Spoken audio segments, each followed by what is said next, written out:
Okay guys, we are back with part 4 of our notes for the new gamer.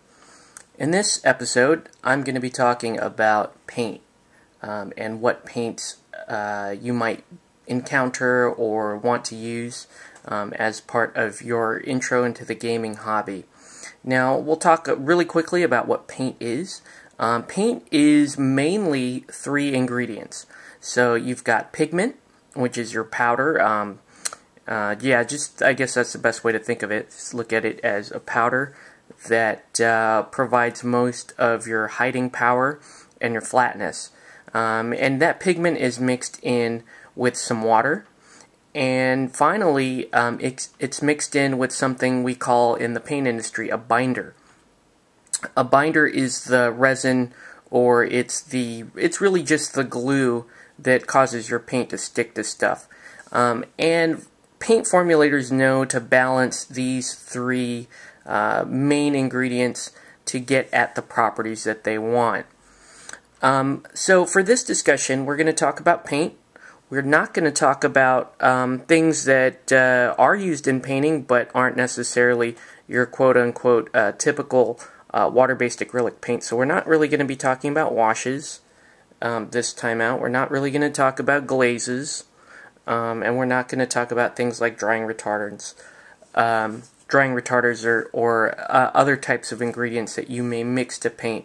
This category of paints are used for specialized techniques, and you will be using those as you become a more advanced painter.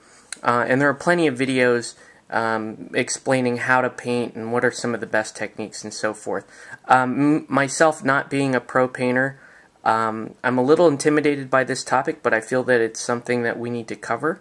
So we'll talk about some of the different paint manufacturers, some of the major stuff that's out there.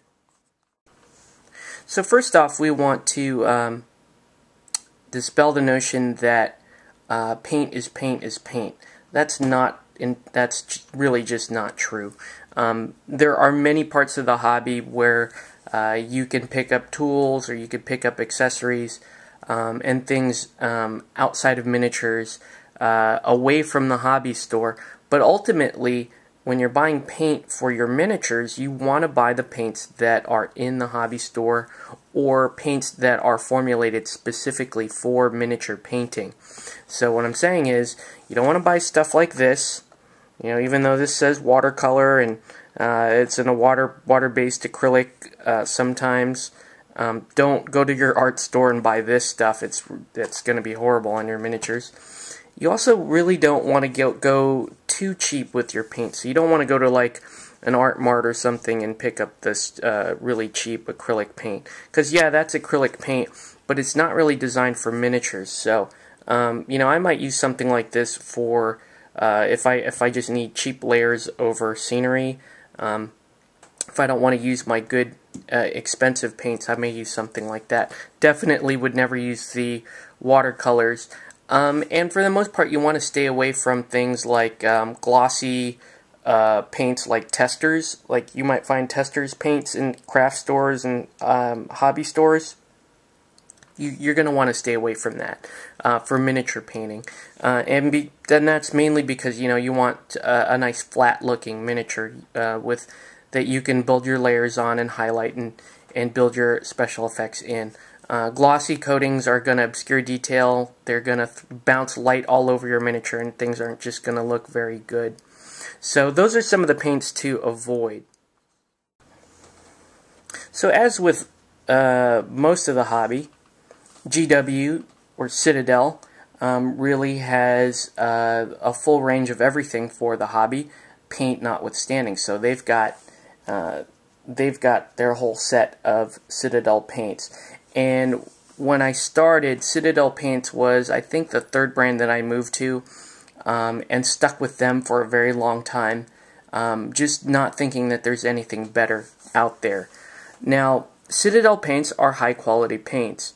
I know some of the painters are going to be upset at me saying that, but it's high quality in the sense that Citadel paints contain a high amount of pigment, and they also tend to be what we call in the industry binder rich.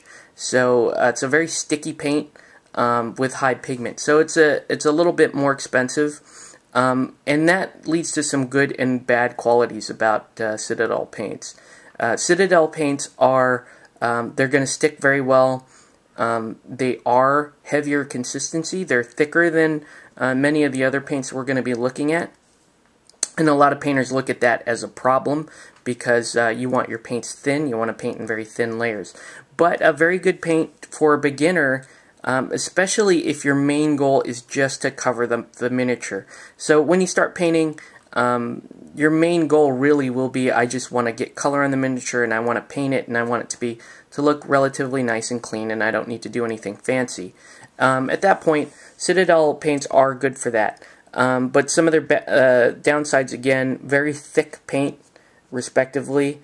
Not a fan of these flip tops, as you can see.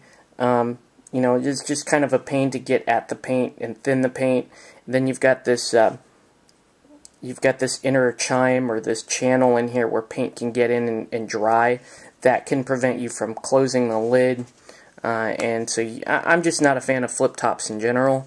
So I really don't use Citadel paints very much anymore.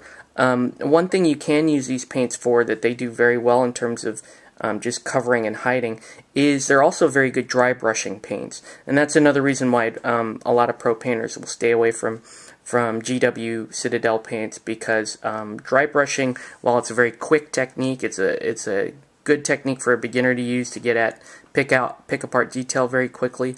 Not something that the pros do very much. That said, very solid paint line.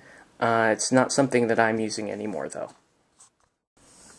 Okay, so on to Reaper series paints.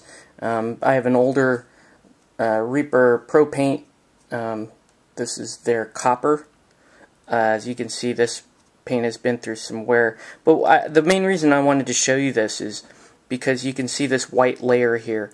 This is a separation of the paint. So you actually have the solids, which includes the metallic flakes in this case, settling to the bottom of the paint.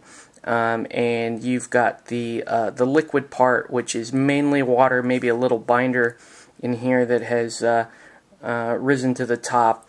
You can shake this up to get it back to consistency, and it should work out okay. So Reaper has their Pro Paint series and they have the Master series paints. Very good paints. They're thinner than Citadel. They're not very binder heavy, which is good, but I don't particularly care for them because they're not very pigment heavy either. Thin paints, good for things like blending. You know, you could very well learn how to paint and use techniques based on these paints, and some pro painters love Reaper Master Series. I'm personally not a fan, just because I think this takes us too far in the other direction, and you start worrying about coverage and hiding at this point. So not really a fan of the Reaper Master Series paints. Okay, so on to the next set of paints, the P3, the Formula P3 or the Privateer Press paints. These are designed for War Machine paints, for painting War Machine miniatures, so a lot of the names reflect War Machine races and models and so forth. It's a reasonably good paint, binder rich and pigment rich, so very good coverage out of this paint. It's a solid paint to use. My main problems are not a fan of the flip top lids, and I do know that they come in some droppers as well. And just not a very big fan of their palette. The Reaper paints are great for getting good coverage and hiding. They're great for, you can layer with them, you can thin them fairly well, and they'll work great, and a lot of pro guys will swear by P3, and I think they're great. But I personally just won't use them because I've had a couple of bad run-ins, and again, I think their palette is a little bit muted compared to some of the stuff I like to do. That said, I do like using these as some of the base coats. If I'm going over black and I need to transition colors really quickly, this is a good way to start. So I still keep some of these P3 in my collection. Which brings us to the last brand of paints that I'm going to look at, and that is Vallejo Model Color. You know, back in the day when I was using mainly GW paints and Reaper and even like Ralpartha or Coat d'Arms paints, people were swearing by Vallejo paints. And I didn't really believe them until I tried it. Vallejo paints are great in that they're high pigment, not particularly high binder though. So, but they've got enough of that to where the paint sticks very well. But the main advantage to high pigment, lower binder is that these paints are ideal for thinning. These paints are great viscosity. You can do a number of techniques with them. For example, layering is great with them. Wet blending is great with them.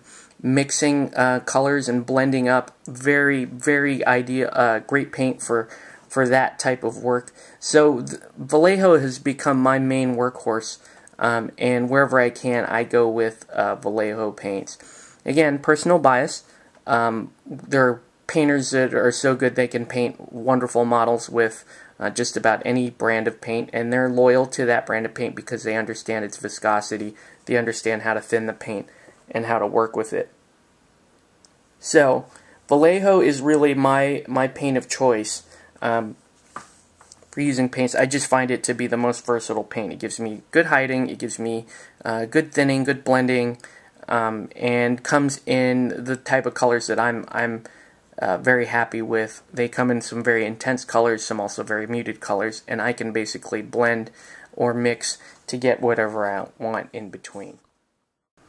Okay, so you're the new gamer, and you might be wondering, okay, where do I start as far as paints are concerned? Now, you can buy a box set of paints, and that's great. They'll give you all the primary colors.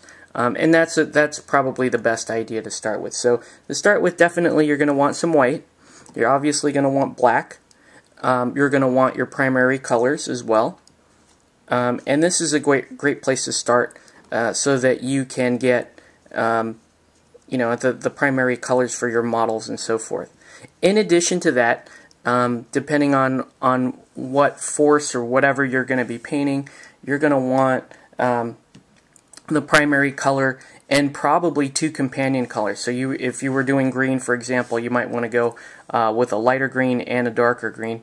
But you can always dial things up and down with your white and black. In addition, you're going to want some sort of metallic. That's a normal place to go. And a lot of times you will start with black for metallics, but I actually have a little trick here. I've got this old IWM steel paint that's probably 12-15 years old that just works wonders as a base coat for metallic, so I still use that. So that's where you would start. Eventually you're going to want to start adding some inks or some washes. If you're going to get washes, probably the one that most people will say is one of the most important is go for something like a Devlin Mud from GW, because that's just a great for shading and helping blend colors of the model. You'll also want a black ink, and then in addition to that, you may want some of the colors that you're working with. So anyway, I hope that some of these notes on paint have helped you as a new gamer figure out where you need to go with your paints, and that's it. Thanks for watching.